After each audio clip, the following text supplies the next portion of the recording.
आइए बच्चों, हमारे पास चैप्टर 2 है गति। देखिए बुक आपके पास होगा तो सिमिलरली ऐसा ही दिखता होगा। भारती भवन का बुक है हमारे पास, गति क्लास 9th का है। इसका पहले अति लघु उत्तरीय क्वेश्चन अपन सॉल्व करते हैं, ठीक है। देखिए आप देख लीजिए यहाँ पे, आवर्त गति किसे कहते हैं। क्या लिखा हुआ, आवर्त गति किसे कहते हैं जी। कहता है जब कोई वस्तु अपनी गति को निश्चित समय अंतरालों के बाद दोहराती है, निश्चित, तो ऐसी गति को आवर्त गति कहते हैं, जैसे दीवार की घड़ी, पेंडुलम, ठीक है। आइए दूसरा क्वेश्चन, जब एक उपग्रह वृत्तीय पथ पर एक चक्कर पूरा करता है तब उनका विस्थापन कितने होता है, मतलब कितना होता है जी, 0, ठीक है, 0। 3 का आंसर, एक पिंड जब सीधे ऊपर की ओर फेंका जाता है, ठीक, तब वह हाफ 1/2 है ऊंचाई तक पहुंचता है, तो उसके बाद पृथ्वी पर वापस आ जाता है तो पिंड द्वारा तय की गई दूरी विस्थापन क्या होगा जी।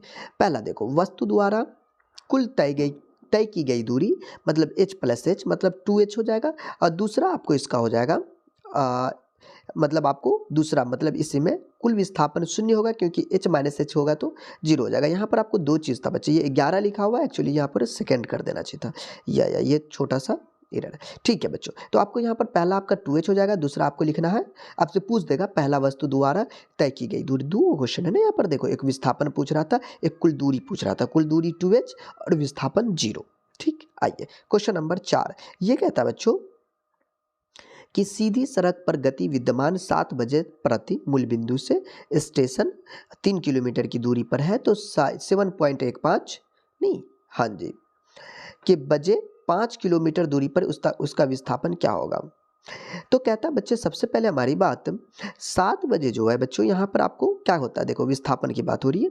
सबसे पहले क्या आपको देखो, ये 3 किलोमीटर क्या होता है, मूल बिंदु से स्टेशन के 3 किलोमीटर, ठीक है, और माइनस का क्या चीज़ 5 किलोमीटर, जिसमें से अगर आपको माइनस माइनस क्या हो जाएगा, प्लस हो जाएगा, इसका 8 किलोमीटर क्या हो जाएगा बच्चे, आंसर हो जाएगा, ठीक है। विस्थापन पूछ रहा था तो विस्थापन आपको इसको 8 किलोमीटर लिखना है।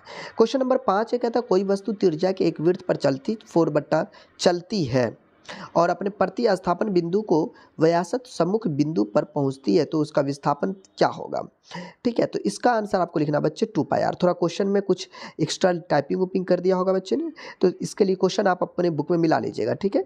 2πr क्वेश्चन में थोड़ा एक्स्ट्रा कुछ लिखा गया। तो कहता है क्या ऐसी गति हो सकती जिसमें औसत वेग 0 हो। जी हाँ, बिल्कुल नहीं हो सकती, ठीक है।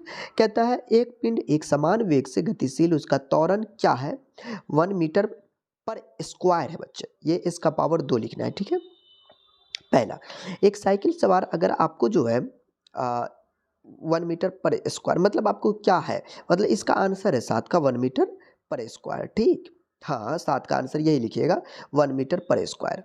अब देखिए कहता है 8 में एक साइकिल सवार का वेग समय ग्राफ समय अक्ष के समांतर एक सरल रेखा को निरूपित हुआ, तो इस गति में सवार का त्वरण क्या होगा जी, मतलब उसका त्वरण एक समान होता है जी, ठीक है। 8 का आपको त्वरण एक समान लिखिएगा। एक पिंड का वेग समय ग्राफ में उसके द्वारा तय की गई दूरी कैसे ज्ञात करते हैं, s बराबर t2 माइनस का t1, बच्चे क्या लिखेंगे, s बराबर v इंटू t2 माइनस का t1। एक गाड़ी का ऑडोमीटर क्या मापता है बच्चे, दूरी मापता है, क्या मापता है, दूरी मापता है। कहता है एक वस्तु द्वारा कुछ दूरी तय की गई है, ठीक। क्या इसका विस्थापन 0 हो सकता है, जी बिल्कुल विस्थापन 0 हो सकता है, 100%, ठीक। ओके जी, अब बात करते हैं 12। कहता है एक किस अवस्था में वस्तु के औसत वेग का परिमाण उसकी औसत चाल के बराबर होता है, जब वस्तु का विस्थापन बच्चे उसके द्वारा तय की गई कुल दूरी के बराबर होता है, ठीक है। कहता 13 में किसी वस्तु की गति विषय में आप क्या कह सकते हैं जिसका चाल समय ग्राफ समय अक्ष के समांतर होता है। कहता बच्चे ऐसी स्थिति में अपन क्या कहेंगे, इसको ऐसी स्थिति में हम कहेंगे कि वस्तु एक समान चाल में से गतिमान है। 14 नंबर क्वेश्चन है किसी वस्तु की गति के विषय में आप क्या कह सकते हैं जिसकी दूरी समय ग्राफ अक्षर के समांतर एक सरल रेखा में है। ऐसी स्थिति में हम कहेंगे कि स्थित वस्तु जो है स्थिर है और वह गतिमान नहीं है।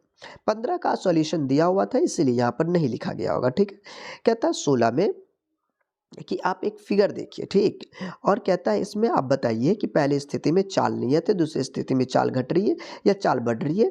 असल में आपको यहाँ पर एक फिगर दिया गया, क्वेश्चन नंबर ये 16 हमारे पास है, आप बुक में देखिएगा फिगर होगा, तो पहला वाला फिगर में चाल घट रही है, दूसरे वाले फिगर में चाल बढ़ रही है, तीसरे वाले में चाल एक समांतर है और चाल क्या हो रही है, बढ़ रही है और एक समान चाल के साथ घट रही है, चौथे वाले में लास्ट वाले में, ठीक है। तो ये 16 का फिगर था, जिसका पहला आंसर ये, दूसरा और चौथा का ये लिखिएगा। 17 18 आपके पास संकेत है, इसलिए इसको नहीं लिखा गया है।